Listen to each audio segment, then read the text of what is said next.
Bom dia, senhoritas e senhoritos. Estamos iniciando a aula de hoje. Bom, todo mundo vê o slide, por favor? Todo mundo vê o slide? Beleza. Yasmin, Pedro, tudo bem. Beleza. Tô numa apostila. Ok? E a gente só vai chamar a atenção para um ponto ou outro. Isso aí. Beleza. Bom, para compreender a Grande Guerra é importante. Beleza, tranquilo. Beleza, Stephanie. Para compreender a Grande Guerra é importante recordar o avanço imperialista das potências europeias sobre territórios da Ásia, da África e da Oceania, ou seja, imperialismo. As disputas por territórios situados nesses continentes estiveram relacionadas à expansão do capitalismo industrial e ao objetivo de explorar novos mercados, fontes de matéria-prima, de energia e expandir os domínios dos Estados europeus sobre esse mundo. Bom, aqui ele fez um breve resumo sobre os objetivos desse imperialismo, né? Qual é o objetivo desse imperialismo? Está aqui. A expansão do capitalismo industrial, explorar novos mercados, fontes de matéria-prima, energia, expandir domínios. Né? Havia necessidade de encontrar áreas para investir esse grande capital acumulado na Europa. Né? E a falta de espaço para investir esse capital gera uma crise do capitalismo no século XIX. Né? Lembra? A gente sempre fala de crise 29, a gente sempre ouve falar de crise 29. Mas a crise 29 não foi a primeira nem a última. Hoje nós vivemos os efeitos de uma crise do capitalismo de 2008. Essa crise vai gerar consequências, por exemplo, no Brasil, que vai levar ao golpe da Dilma, por exemplo, não é? ao governo que nós temos hoje. Eles são consequências dessa crise do capitalismo de 2008, que o mundo ainda não conseguiu se recuperar. Né? Quem conseguiu se sair melhor nesse contexto foi a China. Mas isso é outra discussão. Mas é importante atentar isso. Okay? Então aqui ele já dá uma revisãozinha, né? Uma resumida sobre os aspectos relevantes para o desenvolvimento desse imperialismo do século XIX, que vão ser uma das causas da Primeira Guerra Mundial. E aí vamos rever isso aqui, que ele apresenta para nós. Vamos relembrar um dos aspectos do imperialismo, também denominado neocolonialismo, que marcou o fim do século XIX. Sobre a missão civilizatória europeia, verifique a questão a seguir. Tá vendo? Eu botei o livro do professor, ele vai até com resposta ali. Foi interessante essa resposta, porque em tese você não ia pensar nisso aqui como resposta, possivelmente. Vamos entender o que ele quer dizer com essa modernização do sistema de circulação. A palavra imperialismo, no sentido moderno, desenvolveu-se primordialmente na língua inglesa, sobretudo depois de 1870. Seu significado sempre foi objeto de discussão, à medida que se propunham diferentes justificativas para as formas de comércio e de governos organizados. Havia, por exemplo, uma campanha política sistemática para equiparar imperialismo e missão civilizatória. No final do século XIX, os europeus defendiam seus interesses imperialistas nas regiões africanas e asiáticas, justificando-as como missão civilizatória. Ou seja, por que nós vamos lá? Vamos levar aqueles povos selvagens à tecnologia. A gente conversou sobre isso. A natureza ela cometeu erros, ela foi injusta, porque deu a uns povos a capacidade de transformar coisas, de inventar, de criar. Esses povos seriam os brancos europeus, ocidentais, mas concedeu aos selvagens a matéria-prima para o desenvolvimento e prática dessas ideias. Então nós, homens brancos, europeus, ocidentais, cristãos, vamos levar a civilização a esses selvagens. Essa é a perspectiva da missão civilizatória.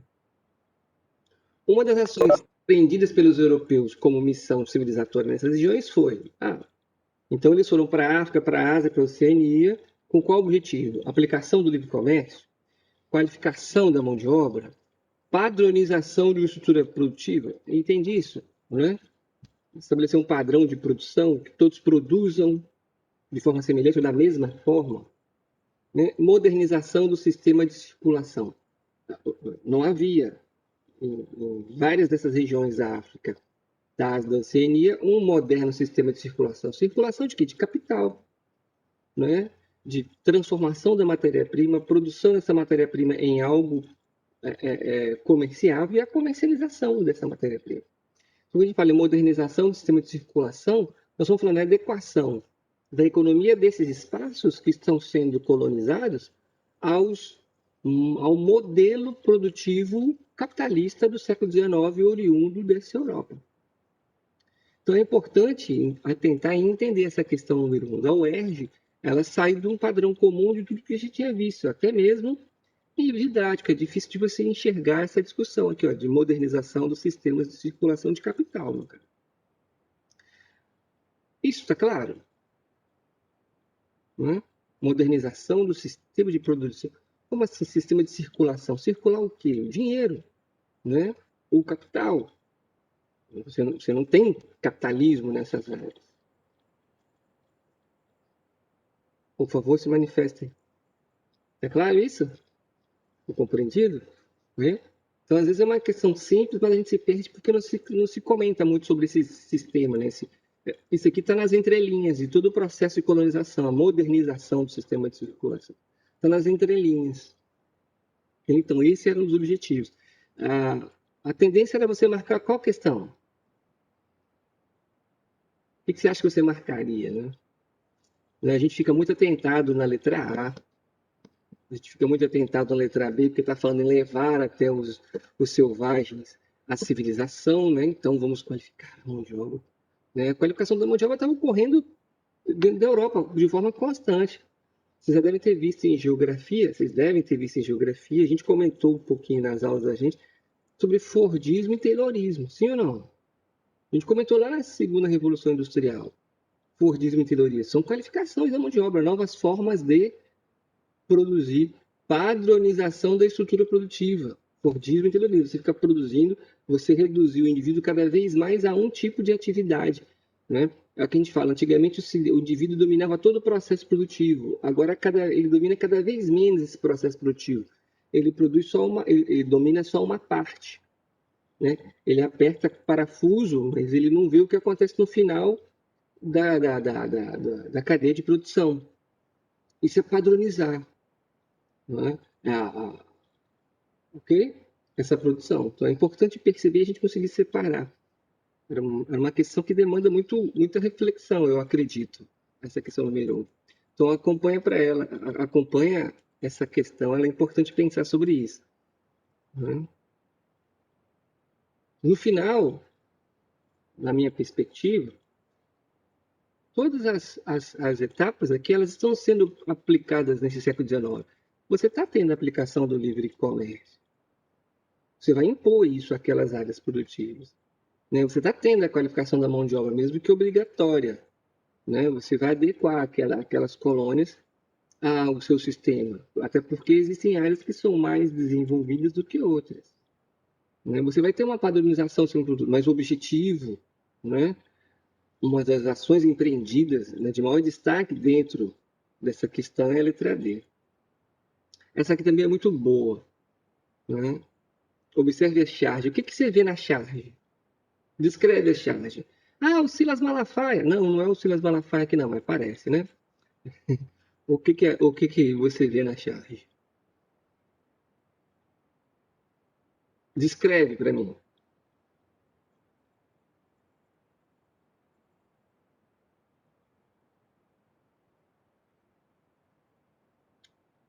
Vocês estão escrevendo, né? Por isso está demorando tanto, né?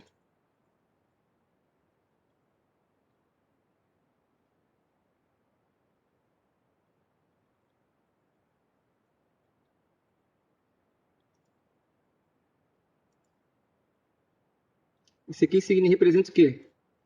Esse primeiro indivíduo aqui.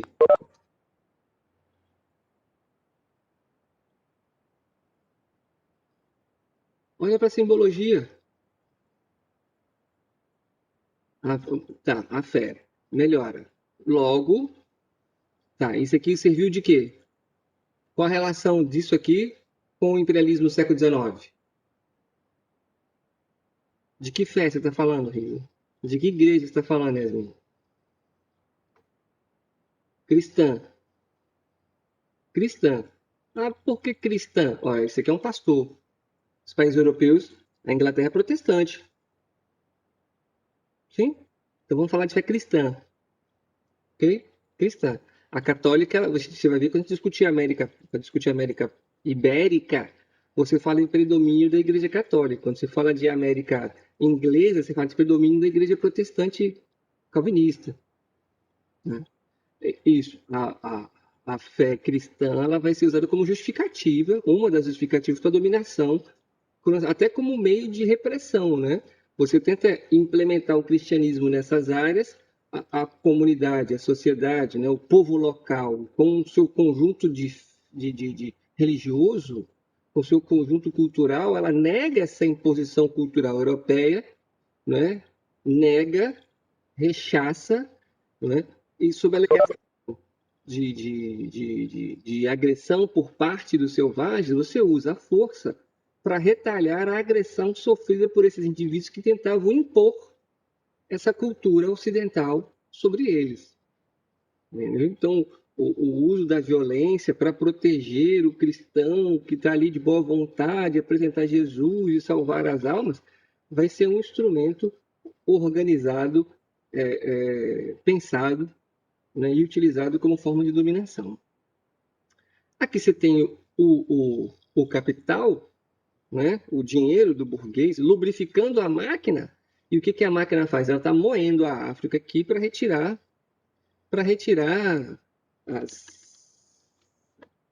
as riquezas da África, né? Para retirar as riquezas da África. Esse cidadão aqui, né, uma imagem característica de um caçador de desenho animado, né, representa o colonizador. Então você tem a igreja, o colonizador, o capital lubrificando aqui, né, financiando, incentivando, investindo nesse processo de colonização da África com o objetivo. Qual o objetivo? O objetivo é retirar as riquezas da África e, por consequência, né, da Ásia e da Oceania. Então seria um texto a ser resolvido de forma bem simples, atentando para a simbologia, que é o uso da fé como legitimador da violência, o colonizador espremendo a África, né? Ele que está conquistando, submetendo povos, e o capital aqui lubrificando esses indivíduos. Essa máquina de moer, né? Essa máquina de moer. Beleza? Tranquilo?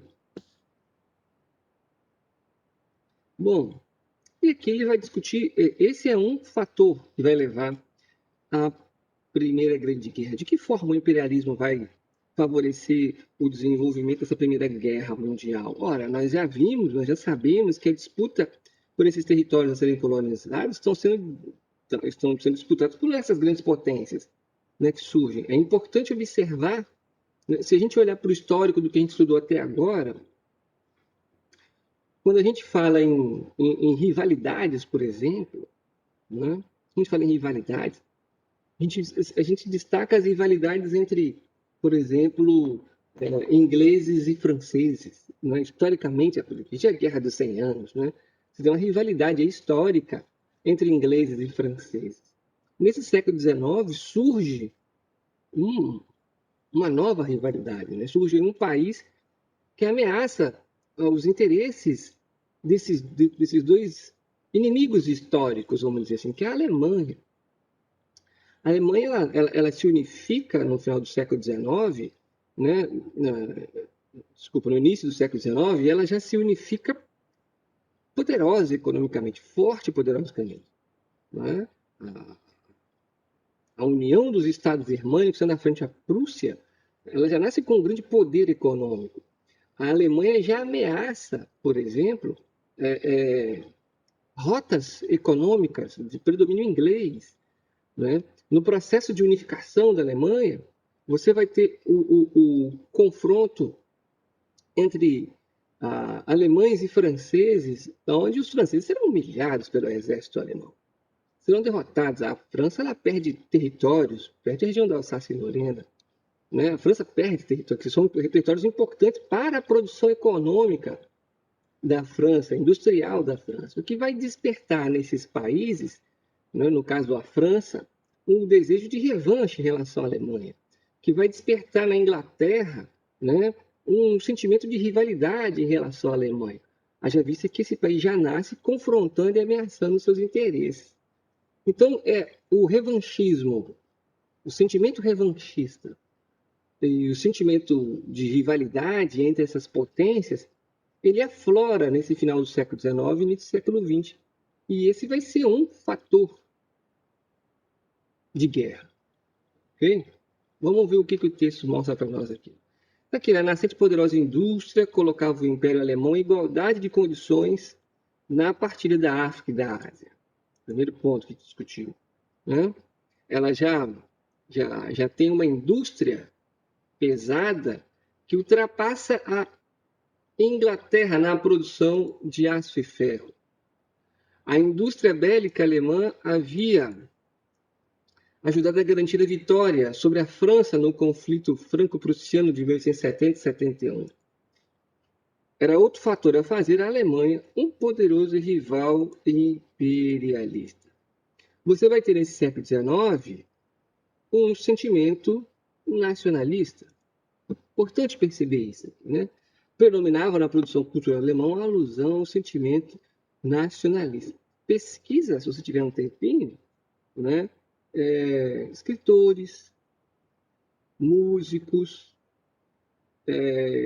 diretores de peça teatral, por exemplo, do século XIX, e você perceberá que nas obras desses indivíduos você tem ali o enaltecimento desse nacionalismo alemão forte no século XIX. Você vai ter um sentimento denominado pan-germanismo. Está aqui, ó. O que viria a ser esse sentimento nacionalista chamado de pan-germanismo? Atenta que isso é relevante para nós. O pan-germanismo era um movimento político que apregoava a necessidade de unir os povos que tinham ascendência germânica, expulsando do território ocupado por eles pessoas de outros grupos étnicos. Quem lideraria esse movimento pan-germanista? A Alemanha. Que outro povo participaria desse movimento pan-germânico? O Império Austro-Húngaro. Veja, nós estamos falando de império no século XIX.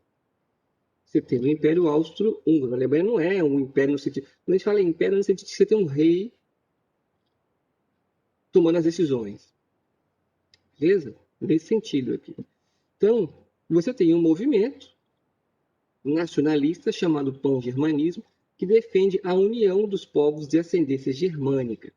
Esses povos serão liderados pela Alemanha. Que povos são esses? Além do Estado alemão, o Império Austro-Húngaro. Está aqui o blocozinho de complementação relevante para nós. Né? O sentimento ultranacionalista, incentivado pelos Estados europeus em ascensão, como o Império Alemão, ajudou a disseminar a ideia de que a guerra afirmaria o patriotismo e a soberania. Olha que interessante isso. A guerra, ela está sendo desejada por esses países europeus. A guerra está sendo desejada. Desde o fim do século XIX, potências europeias vinham desenvolvendo a estratégia de mobilizar milhares e depois milhões de homens por centenas de quilômetros de frente de guerra. Isso só foi possível graças à aceitação da sociedade de que grande parte de seus recursos materiais e humanos fosse sacrificadas em nome da segurança do território e da sobrevivência da população, associado à inferiorização do outro, justificada por preceitos raciais, lembra das doutrinas raciais que nós já discutimos nesse século XIX, intolerância e ao ódio ao inimigo em potencial. Um nacionalismo exaltado passou a ser difundido nos meios escolares e pela imprensa, mobilizando a população para a necessidade da guerra. Veja só, talvez eu esteja exagerando, é uma leitura, uma interpretação minha, mas eu consigo ouvir algo desse tipo no Brasil hoje, né? A inferiorização do outro, baseada em preceitos raciais, intolerância e ódio aos inimigos em potencial, vão metralhar a petezada, lembra disso? Um nacionalismo exaltado, né? Um nacionalismo exaltado passa a ser difundido nos meios escolares pela imprensa, mobilizando a população para a necessidade de guerra. É claro que a gente ainda não tem condições de produzir uma guerra, mas é importante se visualizar as estratégias utilizadas. O discurso de nacionalismo, né, de colocação de uns como superiores a outros, a intolerância ao ódio ao inimigo, tem que matar o inimigo, tem que matar o inimigo, tem que eliminar o inimigo, né, o uso da violência como estratégia. Né? Você vai desenvolver o que nós vamos chamar de paz armada. Olha que beleza. Né? É tipo assim, se você tiver uma arma dentro da sua casa, o ladrão não entra na sua casa. Porque o ladrão vai pensar, naquela casa ali tem uma arma, então eu não vou entrar não. É mais ou menos esse tipo de idiotice, né? Esse tipo de estupidez. A paz armada parte desse princípio, né? Que se você tem um poder bélico interessante, né? Os seus países vizinhos vão pensar duas vezes, né? O seu rival vai pensar duas vezes antes de entrar numa com você. A ideia é mais ou menos essa. Né? Paz armada. Né? Soma-se essa paz armada, esse sentimento nacionalista vigente na Europa, até devido a essas rivalidades, você tem uma disputa de qual é o país mais poderoso, de qual é o povo mais civilizado, etc, etc. E aí pequenas você trabalha isso dentro da população de que forma? Por exemplo, o povo vai sendo incentivado de que forma? Um exemplo tosco, bem idiota aqui, né? Quem é melhor, Pelé ou Maradona? Né? No seio da massa, você produz essa discussão e o rancor. Galvão Bueno, é sempre bom ganhar da Argentina. Ele alimenta uma rivalidade quando ele fica com esse tipo de discussão, que parece ser legal quando você vê na televisão, mas quando você olha para dentro do campo, você vê os jogadores se matando, porque essa rivalidade está aflorada, porque ele ouve isso o tempo inteiro. Que o legal é ganhar da Argentina, o legal é ganhar do Uruguai, o legal é isso, não interessa como. E isso acaba se transformando em violência em determinado momento. Quando vê choque de torcidas, né, desses dois países, quando eles se encontram. E você vê isso não é só na América Latina, você vê isso na Europa também. Então você dissemina esse tipo de rivalidade de forma sutil, né? De forma sutil, que passa em. Bom dia, João. Que passa quase que imperceptível, porque isso é normal, é brincadeira, isso é frescura sua, isso é besteira. Ai, não é assim, não. Não é exatamente assim. É exatamente assim. Então você vai proliferando esses tipos de comentários e rivalidades, aos pouquinhos chega uma hora que ela ganha uma proporção onde você identifica o inimigo. Né? O brasileiro não gosta de cubano, venezuelano, boliviano e não sabe nem por quê. Né? Porque nos últimos anos tudo vai acontecer por culpa desses três povos. Então você alimenta esse tipo de rivalidade, percebe? Você alimenta essa rivalidade. Em São Paulo, por exemplo, você tem uma rivalidade, uma ojeriza em relação ao nordestino. O sul do país tem uma ojeriza em relação ao nordestino. Né? E na perspectiva deles, você constrói uma ideia de que eles são superiores ao povo do Nordeste. Né? Que o povo do Nordeste vai para lá para roubar os empregos dele. Olha só, coisa maluca. Então, dentro do nosso próprio país existe esse tipo de negação a outros povos, dentro, a, a outras regiões, né? Desculpa, dentro do próprio país. Então você dissemina esse tipo de violência, de rivalidade, através de piadinhas, brincadeirinhas, de reforços psicológicos, né? De você ficar lembrando e dizendo o tempo inteiro quem presta, quem não presta, quem tem que ser vencido. Ok? E aí você joga tanta discussão aí dentro, a gente pode recuperar a discussão sobre racismo, né? Sempre que você mostra alguém preso, o cara que está preso é negro, quando você olha as cadeias, a maioria das pessoas que estão presas são negras, aí você cria na cabeça do indivíduo comum, bom, se quem está preso geralmente é negro, se quem está matando e morrendo é negro, se quem está preso é negro, logo, essa pessoa vai construir uma ideia de que o negro, o problema é o negro. Mas ele não para pensar o porquê que a maioria das pessoas que estão presas são negras, e quem está morrendo fruto da violência do tráfico é o negro. Ele não para pensar em todo o projeto de construção, de exclusão dessas pessoas. Então você vai dando explicação e justificativa simples, em que as pessoas abraçam essas justificativas simples e legitimam toda a forma de violência. Né? A mulher foi abusada sexualmente. Ah, ela foi abusada sexualmente porque se ela tivesse, ao invés de estar na festa, ela estivesse na igreja, isso não ia acontecer. Se ela estivesse em casa ajudando a lavar a louça, isso não ia acontecer. É porque a roupa dela era muito curta, é porque ela estava bêbada. Então você cria uma série de justificativas que legitimam a violência. Percebe isso? É importante perceber esse tipo de discurso legitimador de violência contra qualquer um. Né? Contra qualquer um. É importante perceber como que isso é sutil. Como é sutil? E é imperceptível, né? Se você não para para refletir sobre. Isso é inserido na gente. E aí você fica com aquele discurso mais antigo de que é besteira, de que isso é bobeira. Né? Você que é chato. O mundo tá chato. Não, o mundo não tá chato. O mundo tentando impedir que mais uma onda de violência como essa se recupere. É importante perceber. Vocês estão acompanhando aí, né? Bom, mas vamos voltar para a Primeira Guerra Mundial. A gente deu uma fugida aqui para falar sobre. Aproveitou a discussão para ampliar. Então você tem um sentimento nacionalista de que é melhor. Então, por exemplo, qual é o povo mais civilizado? Dentro da perspectiva de desenvolvimento do progresso, o inglês vai dizer que o mais civilizado é ele. Afinal de contas, a primeira revolução aconteceu lá, se ele foi impulsionador da segunda, né? A Inglaterra é o império onde o sol nunca se põe. Em qualquer hora do dia, ao longo do Império Inglês, uma vez que ele da Europa à Ásia, né, sempre vai ser dia. Entende a relação? Então, o povo mais civilizado é o inglês, o povo que mais trabalha é o alemão, né? O intelectual é o francês, o galã é o italiano. Então, você começa a ter esses tipos de nomenclatura de relação. E você percebe essa discussão até hoje, né? Porque ela está na massa. Ela está na massa, ela está no coração das pessoas, esse tipo de discussão. Ok? Está no coração das pessoas. Então, esse sentimento nacionalista ele vai estar sobressaindo aí na Europa. E destaca-se o pan-germanismo, a tentativa, né, a proposta de unir o povo germânico em prol, né, de uma causa, né, de um movimento político, a necessidade de unir os povos. Esses povos seriam os alemães e o Império Austro-Húngaro. Você vai ter também o pan-eslavismo, um outro movimento de caráter nacionalista.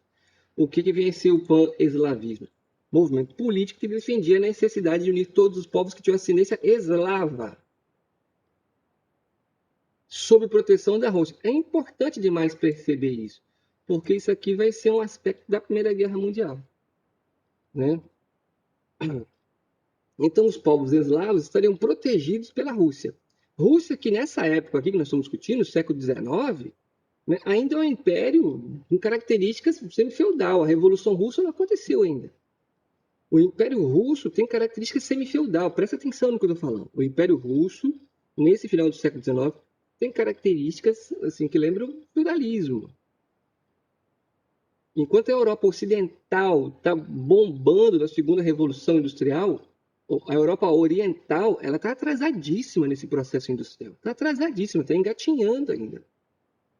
Você ainda tem uma relação absolutista na Rússia, por exemplo, de privilégios a uma aristocracia que vive às custas do trabalho de camponeses.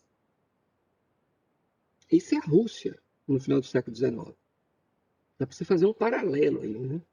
Veja só, nós falamos o Japão no século XIX, antes da era Meiji, ainda vivia numa situação que lembrava feudalismo. Nós estamos falando que a Rússia, nesse final do século XIX, vive num momento, né, que lembra algumas características feudais. A América, então, a América não vive feudalismo, é óbvio, não é? Mas você vê o atraso da América Latina em relação ao processo industrial da Europa, e aí dá para você medir, olhando todos esses aspectos, a distância que essa Europa está em relação aos demais países, no que se diz respeito ao desenvolvimento tecnológico. A distância que a Europa está. E é sempre importante observar que essa distância europeia em relação aos demais está relacionada diretamente ao processo de exploração de outros povos, no caso, né, a exploração da América, por parte de alguns países, direta ou indiretamente. Né? Então você tem aqui esse discurso nacionalista, que estava pautado em uma hereditariedade ligada à ascendência germânica, que enaltecia a guerra como demonstração de força. Veja só, Nós vamos fazer a guerra, porque no final da guerra nós vamos ver quem é mais forte, quem é melhor. Observe, havia um desejo pela guerra. Vamos fazer a guerra para ver quem é melhor. Acreditava que essa guerra durasse 6 meses. Então havia um desejo pela guerra. Você convence o povo de que a guerra é necessária. Tudo isso permeado desse sentimento nacionalista. Ok? Tá claro aí o pan-germanismo e o pan-eslavismo? É bem importante isso, tá, gente? É bem importante perceber esse sentimento nacionalista que se desenvolve. É bem importante perceber. É muito importante perceber essas estratégias de desenvolver, de criar nas pessoas um sentimento ruim em relação a outros, em relação ao inimigo. Você vai construindo isso aos poucos. Você vai jogando isso nos meios de comunicação, de formação, de educação e de opinião. E se você não tiver uma capacidade crítica interessante, você vai comprar esse discurso. É importante perceber isso. Ok? Então, nós colocamos aí como fatores, vamos listar aqui como fatores que vão levar à Primeira Guerra Mundial. Está aí o sentimento nacionalista, destaque o pan-germanismo e pan-eslavismo. Está aí, ok? As rivalidades. Que rivalidade a gente pode citar aqui? Vamos botar termo, como que é em prova em preços, né? Ângulo-germânica. Ângulo-germânica é quem contra quem, por favor? Ângulo de ingleses, germânico de alemão. Ok? Franco-germânico. Aí, ó, francês e alemão. Um sentimento revanchista. Franco-germânico. A França quer a revanche da derrota que ela sofreu na Guerra Franco-Prussiana, onde ela perdeu territórios. Okay? Esse sentimento revanchista está permeado de sentimento nacionalista. Esse sentimento de rivalidade está permeado de sentimento nacionalista. Tá claro aí? Nós estamos num processo de construção, né? Todo mundo armado, não vai ter conflito. Né? Todo mundo armado, não vai ter conflito. Concorda? Beleza? Segue. Segue. O imperialismo foi um produto da expansão do capitalismo industrial. Isso para nós não tem o que discutir. Né? Todo mundo domina isso aqui. O capitalismo industrial parece não ter limite. Em decorrência disso, acirram-se tensões entre os Estados europeus, o que envolveu a disputa pelos territórios da África, da Ásia e o leste europeu. Nossa, nós falamos do leste europeu. Quando fala de leste europeu, de que nós estamos falando? Nós falamos do eslavo. Okay? Nós falamos do eslavo. Está aqui o mapinha aqui, ó. Leste europeu, está aqui, ó.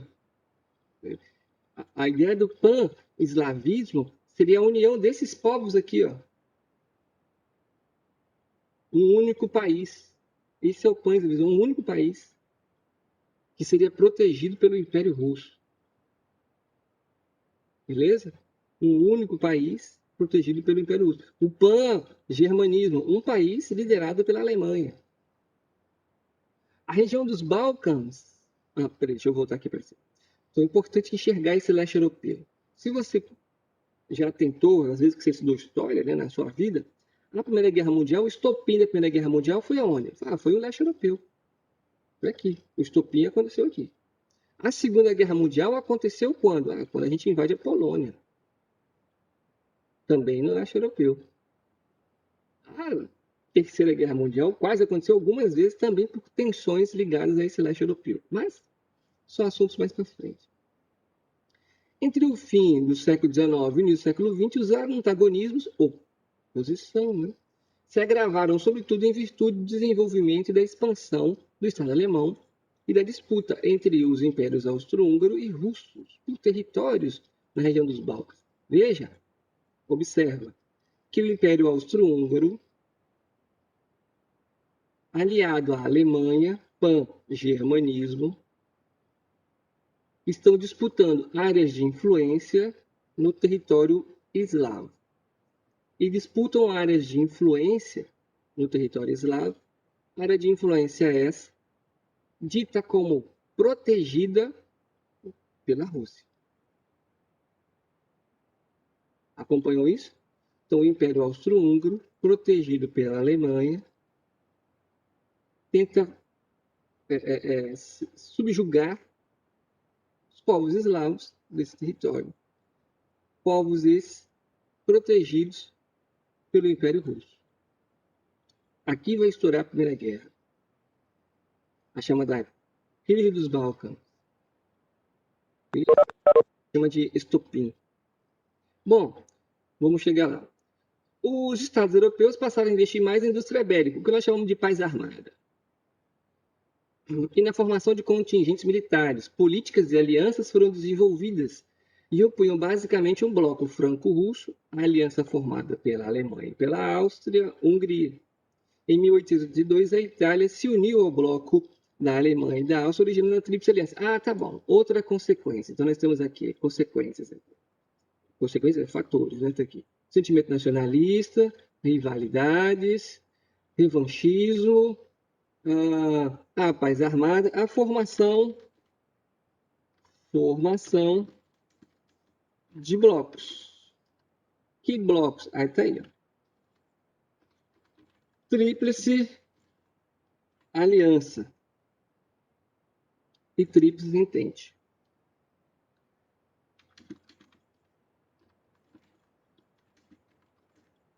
E tríplice entente. Grupos, ó, vamos formar aqui, ó, tríplice, ficou errado aqui, né? Vamos formar aqui um grupo de amigos. Quem é amigo fica aqui desse lado, né? A tríplice entente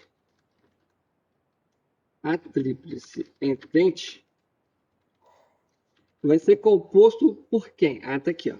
A tríplice entente é formada pela Inglaterra, Grã-Bretanha, né, como você queira, Inglaterra, França,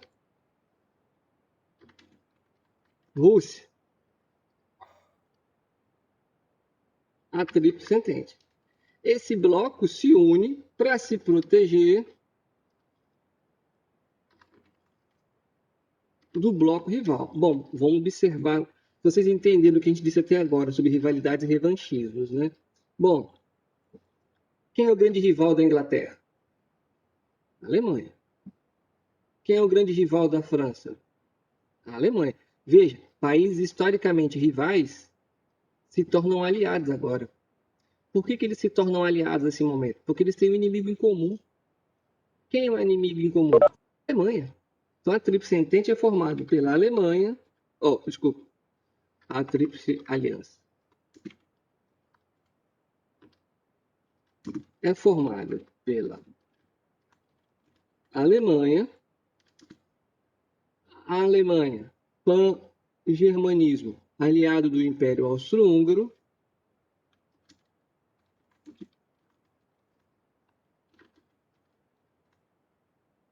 ok. Tá claro aqui? E nesse primeiro momento, a Itália. Observa que as alianças têm sentido e relação com tudo que nós discutimos até agora, no que diz respeito a revanche e rivalidade. Concorda ou não? Ó, o Império Austro-Húngaro quer submeter os povos eslavos, protegidos pelo Império Russo. Logo, eles são rivais. Né? Se o Império Russo é rival do Império Austro-Húngaro, a tendência é que ele também seja rival da Alemanha. A Alemanha tem uma treta com a França e com a Inglaterra. Logo, ingleses e franceses se aliam ao inimigo alemão, que é o Império Russo. Percebe a relação, a correlação de forças? Ou não? Isso está claro ou não? Como que os grupos vão se formando? Sim ou não? Por favor, alguém me salva. Cadê? Onde é que eu estou? Ah, sim, muito obrigado, hein? Importante perceber. A Itália ela entra no primeiro momento ao lado dessa tríplice aliança, depois ela muda de lado, desejando ampliação dos seus territórios. A Itália ela muda de lado, Risa. Deixa eu ver isso mais na continuação. Risa? O que a Itália está aqui, ela está percebendo que um conflito vai acontecer e outros países, né? A gente separou a tríplice aliança, esses três, mas não vão ser só esses três. Os demais países aqui vão entrar na guerra. A guerra vai chegar na África. A guerra vai chegar na Ásia. Já visse que esses povos estão lá colonizando esses territórios. Então, aonde tem representantes desses países, você vai estar tendo conflito. Não vão ser só eles. A Itália está num processo de tentativa de ampliação da sua área de exploração colonial. Então, ela cola no primeiro momento, né, na Alemanha Imperial Russo, objetivando ampliar seu domínio na África e na Ásia. Só que o tiro vai sair pela culatra, a gente vai ver isso depois. Né? A Itália muda de lado, vai ganhar a guerra, mas fica inconformado com os resultados da guerra, o que vai disseminar e favorecer o desenvolvimento do fascismo italiano. Da mesma forma, o nazismo alemão, com a derrota, a Alemanha vai ser humilhada, o que vai favorecer o desenvolvimento do nazismo. Né? Consequência da Segunda Guerra Mundial vai ser a Primeira Guerra. Vai, mas não da forma que ela imaginava. Na realidade, o que ela vai ganhar, ela já tinha, vamos dizer assim. Ela já tinha influência sobre o que ela já tinha. Que vão ser territórios do norte da Itália. Ela já exercia uma certa influência aqui, faltava oficializar isso e ser oficializado. Né? Aí, quando você pesa o número de mortos italianos, né, de recursos investidos, né, isso vai gerar uma certa decepção. Não vai, dentro da perspectiva italiana, não teria valido a pena, exatamente. Ok? Então, qual vai ser o estopim? O estopim vai ficar para a próxima aula, porque falta 2 minutos para fechar. Bom, a gente deve ter mais aula até sexta-feira. Beleza, gente? Deixa eu dar um stop aqui.